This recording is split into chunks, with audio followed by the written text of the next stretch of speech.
Klaseng restaurant to. Tahimik. Walang ingay. Boring. Ba yan? Andres, relax lang kayo dyan. Huwag yun ang isipin na nandito kami. Parang kunyari, wala lang kami. Okay. Ha? Ganun lang. Okay. Okay. Okay. Yeah. Okay? Okay. Okay.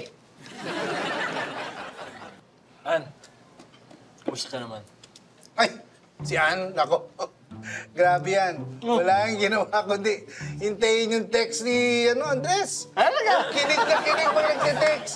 Kaya kita mo, kakaabang niya, kakasagot niya. Ayun, inaabot ng umaga. Puyat sa umaga. Yan si Ann. Yun, Andres. Nakakatawa ka naman, An. Galing, ano? Ayun, sinagot na. Tsaka Andres, saan mo gusto pumunta mamaya? Ay, nako si Andres. Ito lang ang gusto niyan. Sigurado yan, dali mo, park. Hilig niya sa park. Kasi medyo walang budget yan. Bibili kayo ng pagkain muna sa sari-sari store. Diba? Mga kropek-kropek doon. Tapos dati din ka sa park yan. Doon lang kayo kwentuhan. Tapos, muna, hawak kamay. Ganun-ganun. Ayos na yan. Diba? Nakakatawa yan. Talaga ba? Yan, Sa yan, park yan. talaga? Park na yan. Oh. Park. Yes. Ayun pala, yung sinadjust ni Dad, yung cafe, di ba? Park. No, pero di ba yung cafe na dapat sinabi mo na nung nag-meet kayo ni Mom sa cafe? Di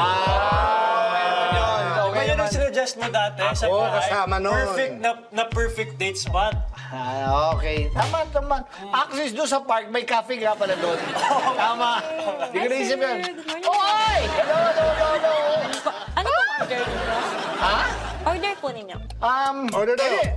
Andres, umorder ka na. Bala. Gentleman ka dapat.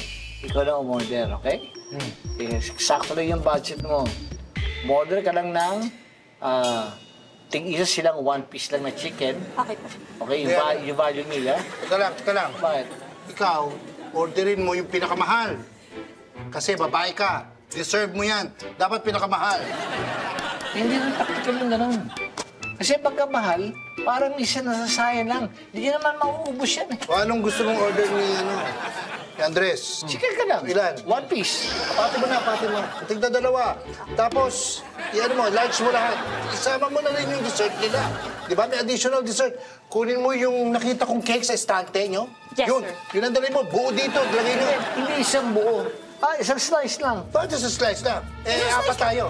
Hindi pwede. Okay, sir. Apat mo. Sir, okay po. Ganito na lang, sir. Ito po ang ballpen. Ito po ang papel. Pakisulat na lang po yung order ninyo. Tapos, pagkatapos na po kayo, tawagin niyo po ako pag hindi na kayo magulo. Okay po? Thank you.